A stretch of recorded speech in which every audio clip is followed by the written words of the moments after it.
Конверт на выпуску немесе рандомнан шыққанға арналған конверт. Мен бұл жерде поясты жасадым. Кейінгі видеоларда пояс бабочкасын жасап көрсетемін. Алдымен бізге 90-90 сантиметр матамыз қажет.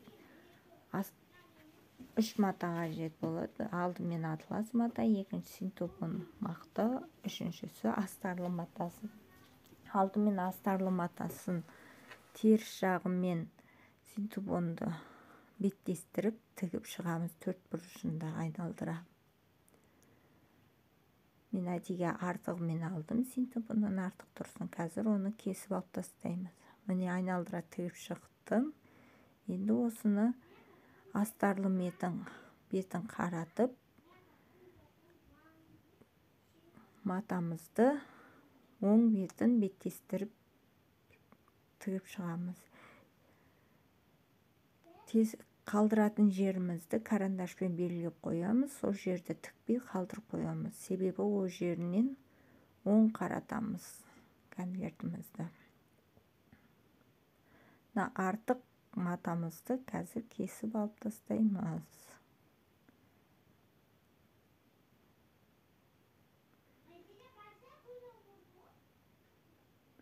Осылай тігіп шығамыз.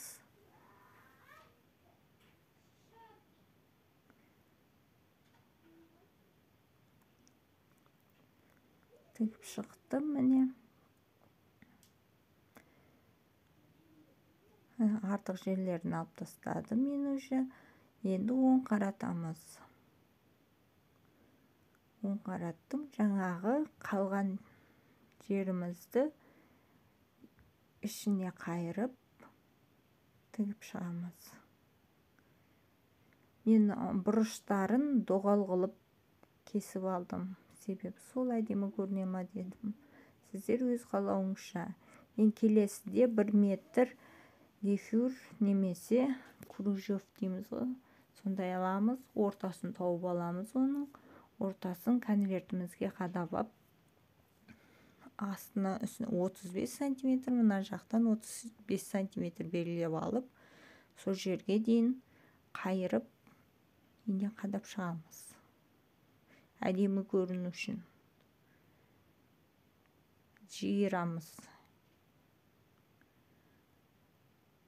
Бір бетін қадап шықтым, енді екінші бетін жиырамыз. Ұзын гефюр алсаңыздар да болады, қалағандарыңызша.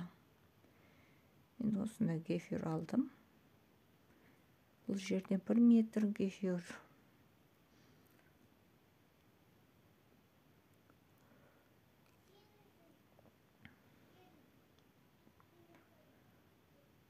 Сол 35 сантиметрге дейін жиырып шықсақ болды, қалғанын тегіс қалдырамыз.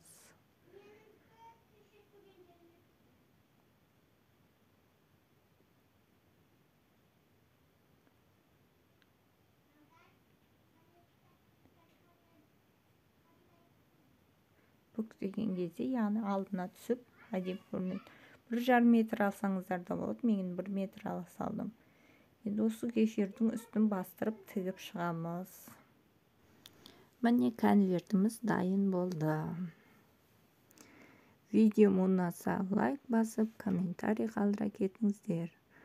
Пояс бабочкасын кейінгі видеоларда көрсететін боламын. Кәделеріңізге жарасын.